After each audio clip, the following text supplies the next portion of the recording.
Enquanto o presidente dava essas declarações, 4 governadores em um evento no Congresso apontavam que o presidente Jair Bolsonaro é o principal culpado pela pandemia. Brasília, Levi Guimarães.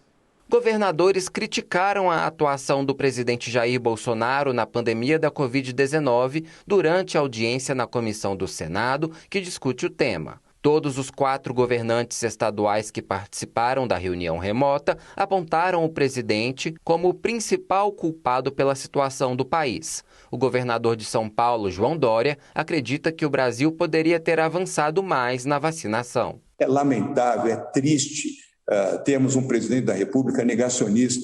E aqui eu não faço discurso eleitoral, não. Eu não tenho preocupação com a questão eleitoral. Já disse, inclusive, se precisar não disputar, não disputo nada. Poderíamos ter iniciado a imunização dos brasileiros em novembro do ano passado. Hoje já teríamos mais de 40% da população brasileira imunizada. O governador do Espírito Santo, Renato Casagrande, afirma que uma nova troca no Ministério da Saúde não vai adiantar se o presidente Jair Bolsonaro mantiver a mesma postura. Vai trocar o ministro? Não vai adiantar muito. Não vai adiantar muito, tá certo? Porque tem que mudar o comportamento do governo. Tá certo? O governo tem que passar a exercer uma coordenação dessa ação, que não fez até agora. O governador do Rio Grande do Sul, Eduardo Leite, relata que o agora ex-ministro da Saúde, Eduardo Pazuello, sempre foi gentil e disponibilizou equipamentos e ferramentas, mas diz que Bolsonaro tem falhado nas atribuições. Quando a gente precisa avançar nos 2 pontos que eu acabei de dizer aqui, que é articulação internacional para a vacina e apoio para as medidas de distanciamento, são 2 problemas que o presidente da República não tem ajudado e aí fica difícil exigir que o ministro da Saúde consiga resolver. Já o governador do Maranhão, Flávio Dino, vê carências no que se refere à coordenação nacional de uma política contra a Covid-19. Mas, para ele, isso não pode ser imputado aos ministros da Saúde durante o período. Acho que tanto o Mandetta quanto o Tais, quanto o atual ministro Pazuello, tentaram dialogar com os governos, com os governadores. A questão central é, de fato, mais acima. É a hierarquia administrativa que tem determinado atitudes de sabotagem.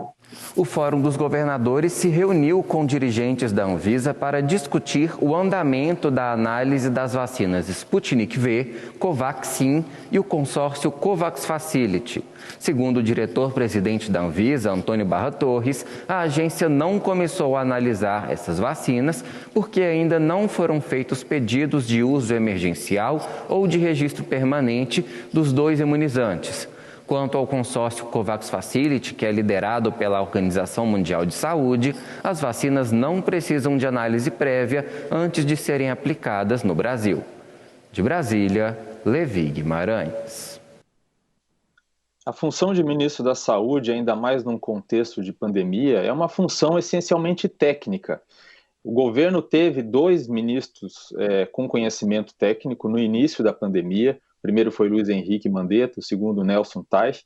Ambos saíram porque o presidente não aceitava as orientações técnicas desses ministros. E entrou Pazuello, um general sem conhecimento técnico, cuja principal qualidade, digamos assim, era obedecer ao presidente em todas as questões e não questionar, não colocar na mesa os fatos e tentá-lo convencer do que seria necessário para enfrentar a pandemia. E fica cada vez mais claro qual é o problema que o presidente tem com as medidas de isolamento social, que obviamente não devem durar muito tempo, devem ser adotadas em momentos críticos para conter as altas. O problema é que isso nunca foi adotado de maneira consistente no Brasil, inclusive porque o governo federal não apoiou. Ontem, uma reportagem do site Poder 360 revelou o que aconteceu nos bastidores da conversa com o presidente Jair Bolsonaro com a candidata à ministra da Saúde, Ludmila Ajar.